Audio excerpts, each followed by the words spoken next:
I've used the MTN 4G T30 router every day for the past 12 months, and today I want to show you what it's really like. How well does the battery perform now? Is the MTN network still reliable on this router? Can it handle several devices without slowing down? And are the internet plans still worth the price?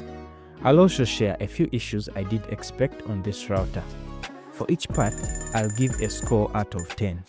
And at the end, I'll share my final opinion on this router so you know this router is still a good choice to buy today. Let's get into the video. First, let's begin with the build quality and design. After using this router daily for about a year, I still like the design. It's slim and comes with a base stand that helps it stay stable wherever you place it. All the ports are still working without any issues. One thing I wish though, instead of the telephone port, which most people never use, it would have been better to have an extra Ethernet port, which majority of us actually get to use, say on TVs, desktops, and laptops. The buttons are still solid and in great shape. They are clicky and have never given me any problems. So for build quality and design, I'll give it 9 out of 10. Which brings us to portability. One of the reasons I chose this router was so I could use it both at home and when I travel. I've taken it with me on several times for live streaming work, and its small size has made it easy. If you're someone who moves around a lot but still wants a good internet connection, this router really helps for both work and entertainment. When traveling, I simply fold the antennas and it becomes even easier to carry. However, I have had one issue. Because of the frequent folding and unfolding of the antennas when I travel, one of the antennas broke. I'm not sure if it broke in my bag or just weakened over time.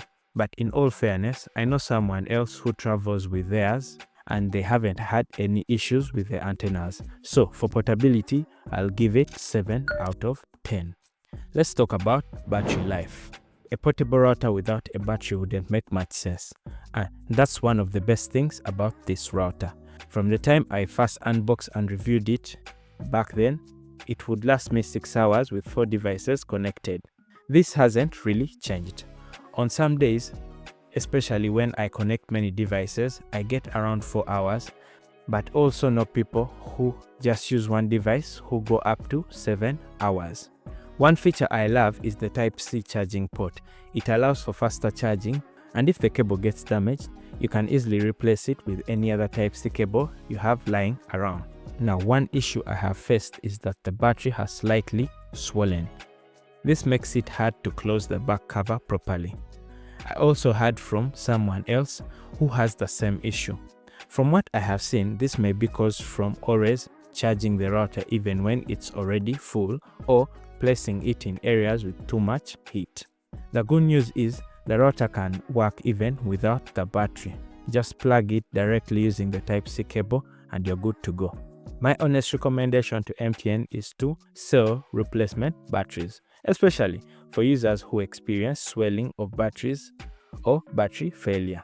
Personally, I wouldn't mind buying another one. It has served me well and it would be a smart business move for MTN as well. So for battery life, I'll give it 6 out of 10. Now let's look at Wi-Fi signal and coverage. For the type of router it is, I think Wi-Fi signal is okay. In my house, I get good signal distribution. Keep in mind, it only supports 2.4 GHz Wi-Fi and not dual band. For those who don't know the difference between 2.4 GHz Wi-Fi and dual bands, I made a video, I'll link it below. For Wi-Fi distribution and coverage, it may not be the best for very large spaces or people looking for a dual band Wi-Fi, but for small, medium-sized home, it works well. So for Wi-Fi strength and coverage, I'll give it 8 out of 10. If you're finding value from this video so far, hit the like button. Thank you. Now let's talk about network performance. When it comes to speed and stability, I would say it has mostly been stable. I mostly use the 10 Mbps plan, and during live stream work, I upgrade to 20 Mbps, and for the most part, it holds up well. I haven't had any major drops or lags, so for network performance, I'll give it 9 out of 10. Now on to multi-device handling. MTN has limited this router to support 16 devices on Wi-Fi. I've tested it with about 10 devices doing basic tasks, phone, laptop, a smart TV, and it works fine. But remember, as the number of devices connected goes up, so should your data plan. For example, if you have 10 devices and you're still using a 3 Mbps or 5 Mbps plan, things will slow down. So for multi-device handling, I'll give it 9 out of 10. Let's look at ease of setup and use. This is one of the easiest routers to set up. It's basically plug and play. Even though I made a video showing how to change Wi-Fi password and other basics, most people find it easy to set up and use. So for ease of use, I'll give it 10 out of 10. Now before I give you my final take, let's talk about data plans, prices and flexibility. I personally got this router for free when I bought the 10 Mbps plan at 130,000 Ugandan shillings.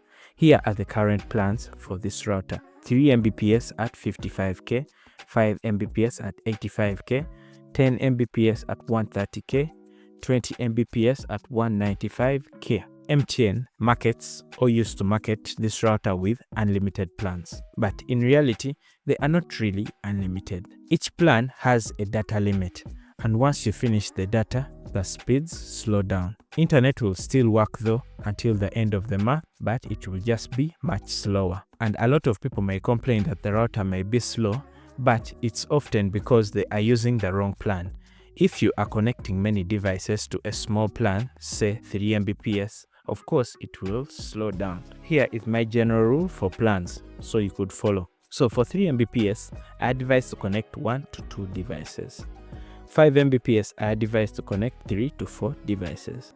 10 Mbps, I advise to connect 5 to 8 devices. And 20 Mbps, I advise connection of 9 or more devices. So when you go beyond that, your internet could slow down. One thing I've also loved about this router is it has booster packs. So if your main plan slows down, you can buy a boost for 24 hours.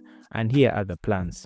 3 Mbps at 1,400, 5 Mbps for 2,500, 10 Mbps at 3,900, 20 Mbps at 6,900.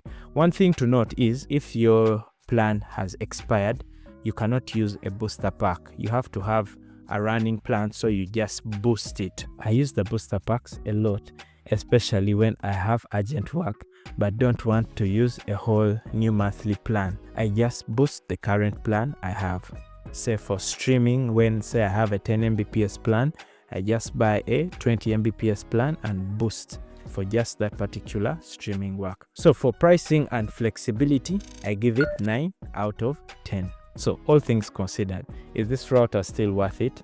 My simple answer is yes. I still use it even today, especially when I travel or during live streams. Compared to other routers in this range, this router ranks top for me. So now let's look at the average score from all the sections we've looked at. The average score we have for this router is 8.4 out of 10, which is okay. If you want more videos about routers and follow-up reviews, hit the like button and subscribe to the channel. Here is another video you can watch. Catch you there.